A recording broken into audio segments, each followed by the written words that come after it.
Hi, this is Brad Trost, Member of Parliament from Saskatoon, and I'm interviewing a friend of mine, Jane Byers.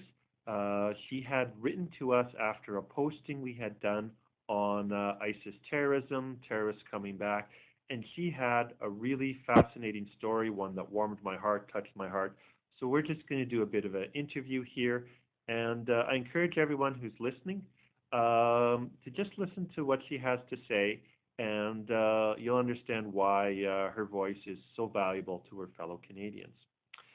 So Jane, just tell us why you ended up writing to my office after we did the posting on ISIS, what got you interested, what's your history. Just tell the story of what your connection is with Canada's security and what your family has done and given and been involved. Just tell your story. All right. First off, I am a mother of a fallen soldier.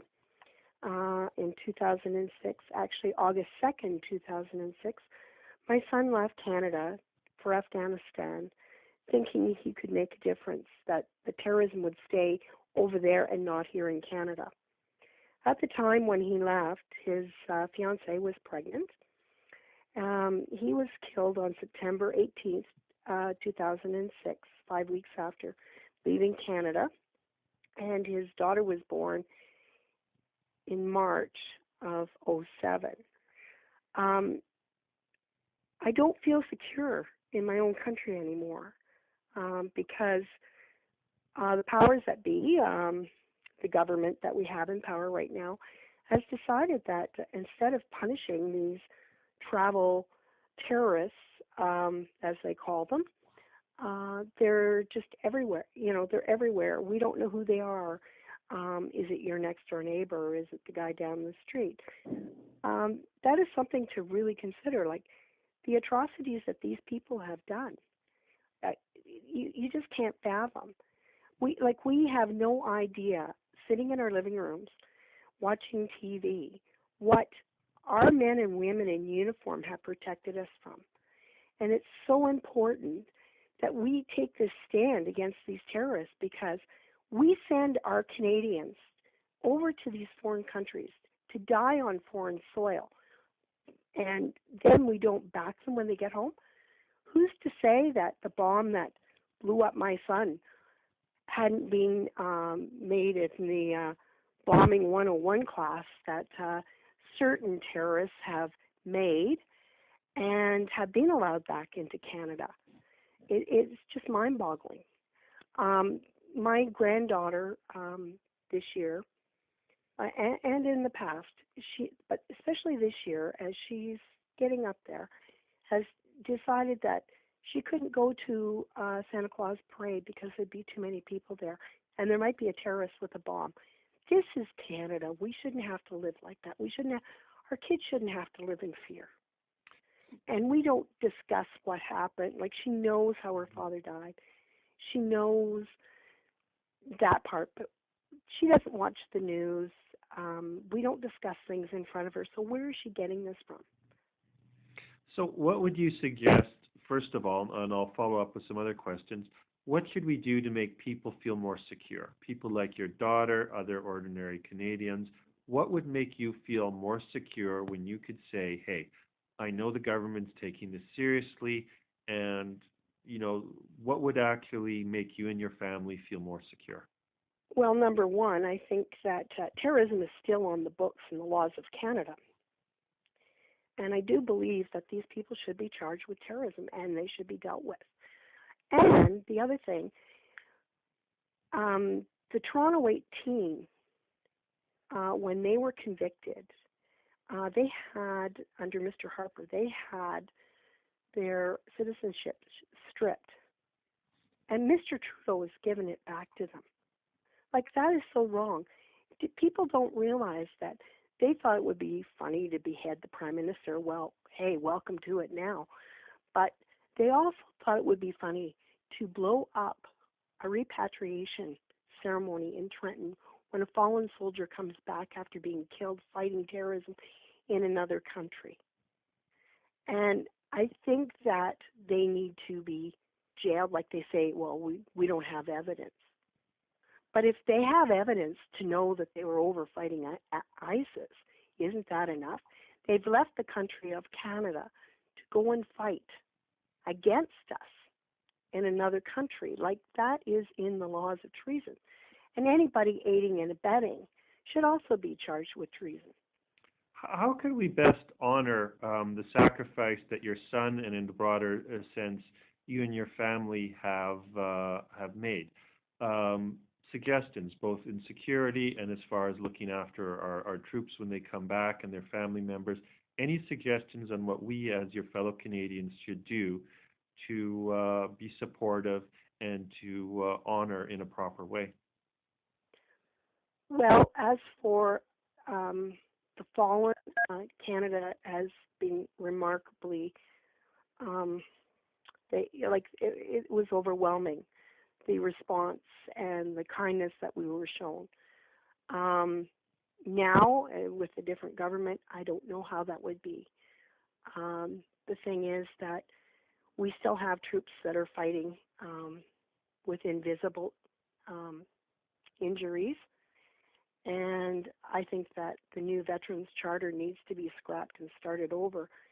And on the committees that make it up, it shouldn't be like civilians.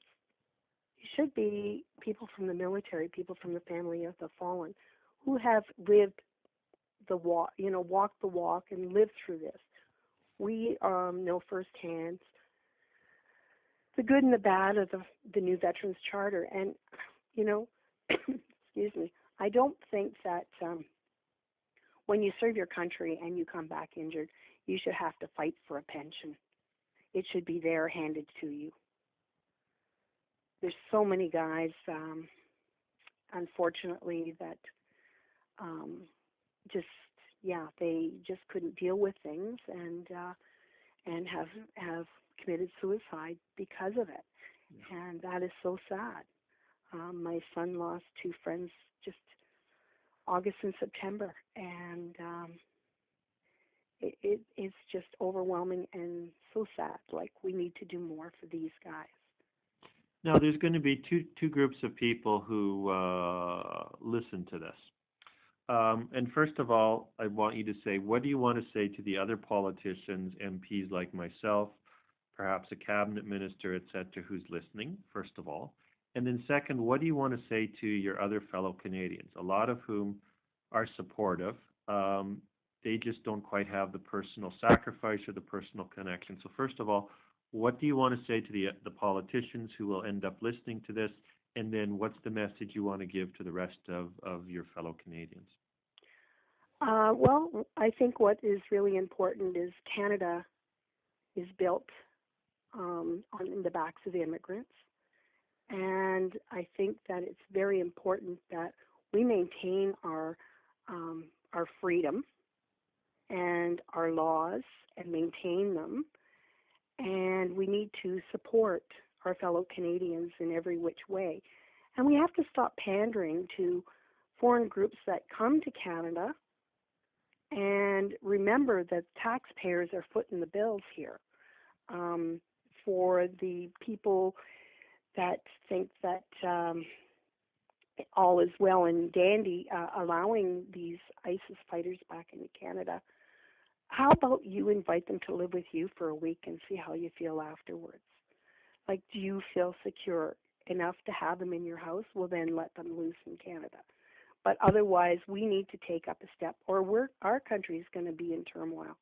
And we need to fight for our own country. It's sad to say, but the laws are not being followed, and the politicians, I'm not saying all the politicians, but some politicians, this isn't a joke.